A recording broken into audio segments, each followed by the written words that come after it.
YouTube, what's up? Back again for another daily fishing video here on Andrew Upshaw Fishing. Guys, today we are going to break down the 2024 Bassmaster Elite Series schedule. You know, I'm going to be completely transparent and honest. This schedule is not my favorite. There's some lakes on here I absolutely love at some really weird times of the year, and then there's some places on here that I really wish they would take away. But we're going to break down that whole entire thing. But real fast, though, I just wanted to say thank you for watching the last two videos I posted, both of them on forward-facing sonar. And we're going to probably not touch on it too much, but we will talk about forward-facing sonar and how it correlates to this schedule a little bit as the video goes on. But, you know, beyond just the schedule they made, there's a few places I really believe they should have gone. So we're going to grade out the schedule, and we're going to talk about a few of the places I really believe would have been so much better than some of the ones that are on here. So without further ado, let's dive right onto this schedule. The very first term of the year starts out in one of my favorite places on earth, and that is Toledo Bend. You know, this is where I live. I live on the shores of Toledo, and honestly, it is going to fish really, really good. February 22nd through the 25th out of Manning, Louisiana. You know, something that not everybody might know, but my biggest bass I've ever caught in my life, a 12-pounder, came on Toledo Bend just about the end of the second week of February. So that is a great time to be on Toledo. It always has big fish, and that's when they come out to play. So the one thing that not everybody knows about Toledo is that it's 93 miles long. It's a really big lake, but that time of year, that last week of February is basically what that is. The last week of February, those fish are spawning on the north end of the lake. So how the lake works is the north end of the lake is dirtier, and as you go down the lake, it's cleaner. It has grass and stuff like that. So the last week of February, you're going to see spawning bass, and not visually see them, but people are going to be catching them flipping, spinner baiting, chatter baiting, throwing weightless stick worms, swim jigging, things like that. And a lot of it depends on water level. So if we get a lot of rain this winter, you're going to see a really cool tournament. You're going to see a bunch of flipping, a bunch of shallow water tactics. Now, the way that the lake has been won the last few years has been using forward-facing sonar and fishing on the south end of the lake. And as it works, the north end of the lake, they spawn first, and they spawn gradually throughout the rest of the year all the way to the south end. Well, in the south end, you're going to see a lot of guys fishing jerk baits, swim baits, big swim baits too, and catching some really big fish, and even probably deep diving crankbaits as well. It's going to show out that week. I really believe you're going to have somebody break 100 pounds, or there's at least going to be a possibility of it. There's just too many big fish in this lake, and the lake is enormous, and you're talking 100 guys. Like, somebody's going to find a way to catch 100 pounds. And maybe I'm wrong. Maybe I'm completely wrong. But if they were going to do it, that is the time of year to do it in. The next tournament is February 29th to March 3rd, Lake Fork. And let me tell you, it is going to go down at Lake Fork. It always goes down at Lake Fork, but in this particular situation, I really think you're going to see Lake Fork show out. That first week in March, you're definitely going to have some spawning fish, but you're going to also have a lot of pre-spawn fish too. That lake, a little bit further north than Toledo Bend, still a little bit dingier, so that dingier water warms up faster, therefore pushing more fish shallow quicker. I don't know if it'll be an all-out sight fishing slugfest, but that could be one of those tournaments. As the tournament progresses, the better it gets. So I really wouldn't be shocked if you don't see a really big tournament that week.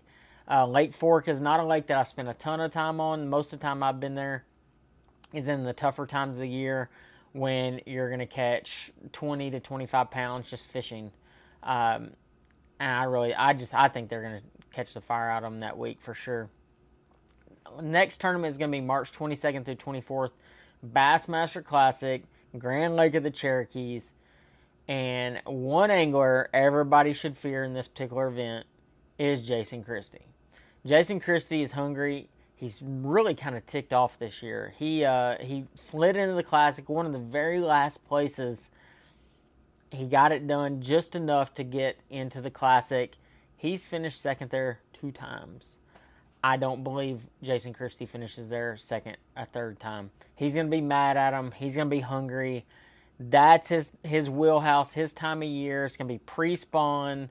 and probably like winter transition to pre-spawn. He knows that lake like the back of his hand. He's caught more bass there than anybody I know. He is going to straight smash them. Otherwise, I mean, it has become kind of a forward-facing sonar lake. But when you got a guy like Jason that has the experience using a spinner bait, using a jerk bait, I think he's just going to catch them, no doubt about it. Now, this is one of the moves that I am probably the most excited about, and that is the April 11th through 14th Harris Chain of Lakes in Florida. You know, bass has always traditionally gone to Florida first, or that first month or two, January, February timeframe. And I've always despised that time of year, only for the fact that it's all relating around the spawn, and you undoubtedly get at least a cold front the week of the event. When you don't, which is rare, you get big blowout weights. But that, when you get into April, May, you're getting out of the cold fronts, you're getting more into post-spawn. The fish are going to bite. It's going to be really, really good. I really like Harris Chain. It's got a bunch of different options, and so I really, really enjoy that place. You've got a lot of different types of vegetation there, from hydrilla. You got reeds, you got buggy whips, you got a lot of different things going on. You got the hay grass, which I'm a big fan of that there. I think they're going to show out that week. I mean, you're going to have some people doing some obscure things, but day in and day out when you're fishing in Florida, especially that time of year, they're going to be catching them for sure. Now, this is one of those places, the next tournament, which is at St. Johns River, April 18th through 21st, that I had a big question mark on. And only because I've never been to the St. Johns River. I have no idea. I mean, I know what bass has showed before and how they've caught them and stuff. And I know the last couple of years the grass has kind of died out or been killed. And so they've done a lot more docks. One angler I follow a lot is Terry Scroggins. He fishes there all the time. And I know he's had some unbelievable shell bed days.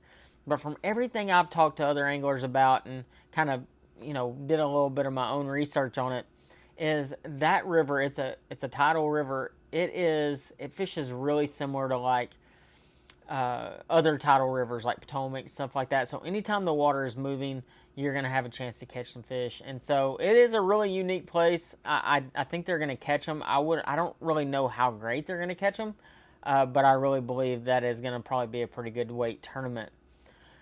May 9th through the 12th, Lake Murray, South Carolina. You guys got to see how much Lake Murray showed out this year.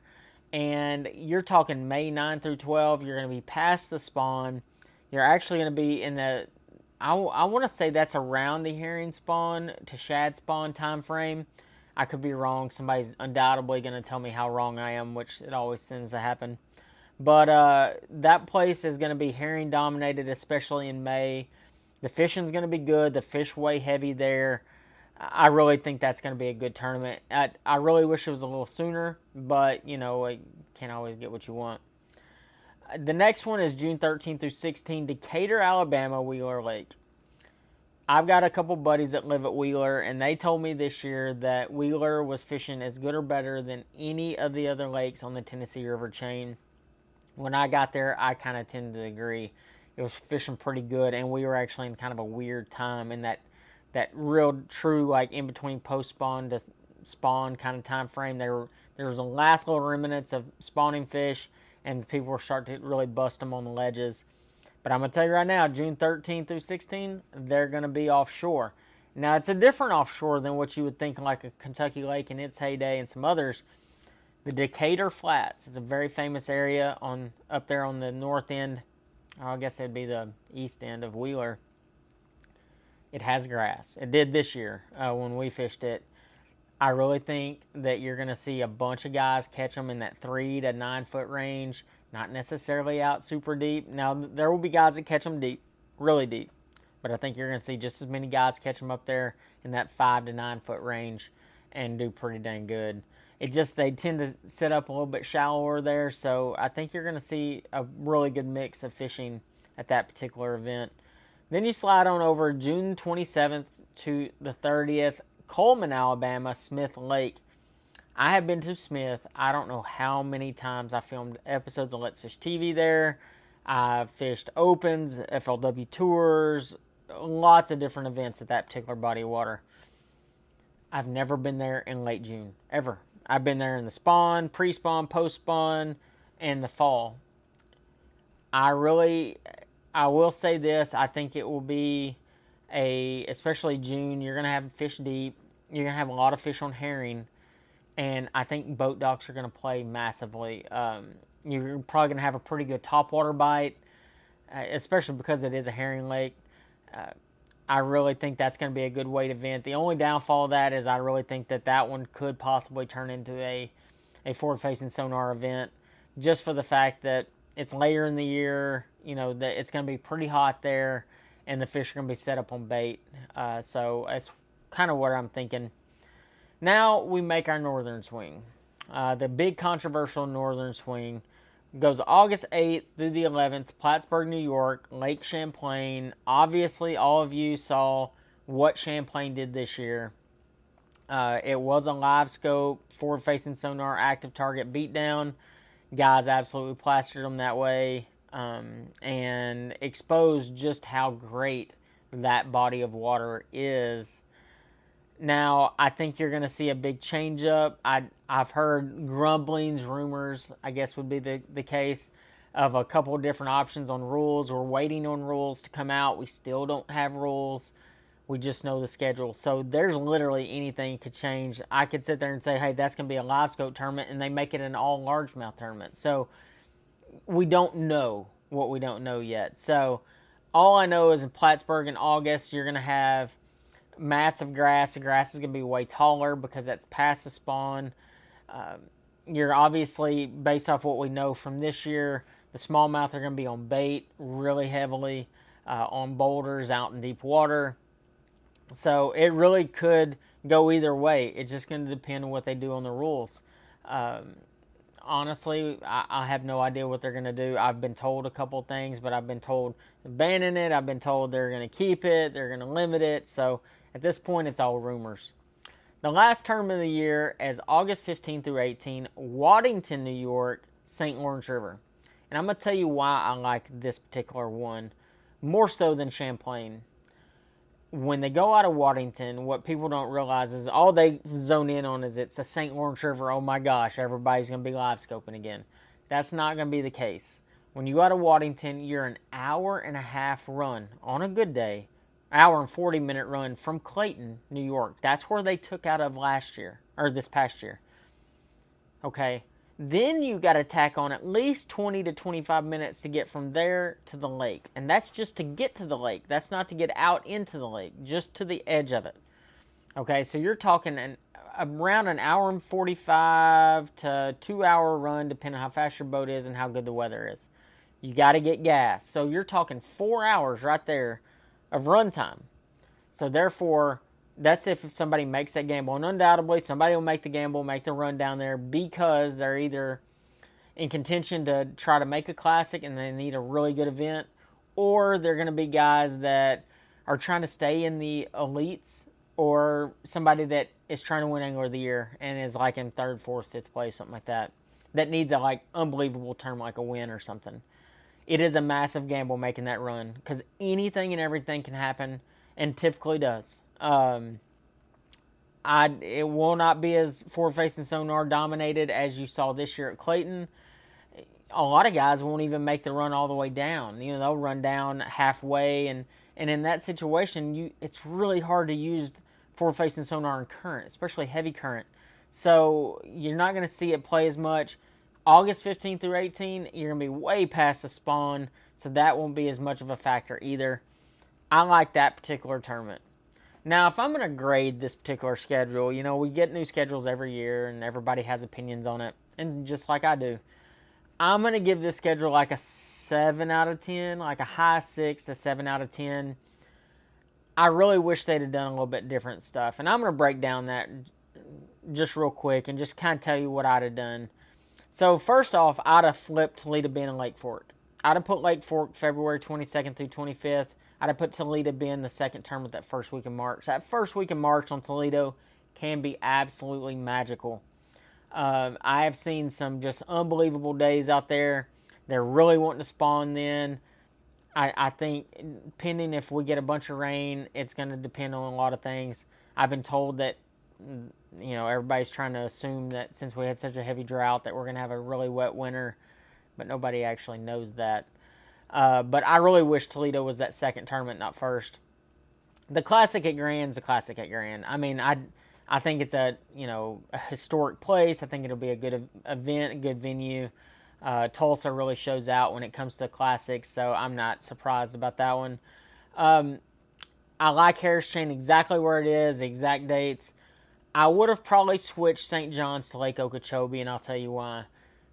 Lake Okeechobee, April, May last year showed out in a big way. It's a great time of year to fish Okeechobee. I like Okeechobee. It's different than what it has been in the past. But when you have an Okeechobee that you're not dealing with cold fronts, it can be a lot of fun to fish. And I really think that late April tournament would have been really good. Or even into May. I'd probably put it on that Columbia, South Carolina, Lake Murray tournament. And then actually moved Lake Murray to that third week of April. I think that would have probably been my biggest adjustment there. Then you go into Wheeler in June. I don't hate that one. I think that one's a good one. It's going to showcase a lot of different types of fishing. You're going to have guys fishing shallow, deep. The Smith Lake, late June, I don't hate that one either. I mean, not many people have been there that time of year, so it'll be kind of a different look of things. So you never know what you're going to get. But this is the biggest one, and I part of me understands it. Champlain showed out so big this year. But my big thing is I really wish they go out west. I love fishing out west. And I'm not saying they got to go all the way to Clear Lake or even the Delta or anywhere else like that. But I really think they're missing out not going to Havasu for one. I wish they could go to Meade, but Meade is just, the water level is just too low. But Havasu is such a good body of water. I understand that the elite guys, they're all in that southeast, or the east and north. And most don't want to make drives like that, even though we still make equivalent drives. It all balances out throughout the year. I really think that western swing would be a lot of fun. And believe me, there's a lot of lakes out there that are really, really good. So it would be awesome to see a West Coast swing. Maybe not California, maybe not the Columbia River up north, but like something out there would be a lot of fun to see. And just kind of, the last time they were there, Aaron Martin's won. I think it'd be a really good tribute to him. I really miss those West Coast swings, like a lot of you do. I understand that the crowds don't come out and things like that, but I really think from the fishing standpoint, it's always good to show new and better content. But overall, guys, that's my breakdown of the schedule. I know the opens are coming here pretty quick. I can't wait to see what they do there. Obviously, I still have a legit chance of making the elites. I got to have 3 good tournaments. I'm sitting in 21st place. But we got a shot, and that's all you can ask for. But overall, I really am thankful that y'all watched the last couple videos and commented so much. I had one post that went absolute berserk on Facebook, and that's all because of you guys. So I appreciate all your time and all your opinions, even in the negative ones. So, guys, I hope y'all enjoyed this video. Hope you learned something about it. If you haven't subscribed to my YouTube channel, make sure you do so. Just in the bottom right-hand corner, you can hit that subscribe button, hit that bell to get notified every single time I post a video. But until next time, I'll see you on the next one.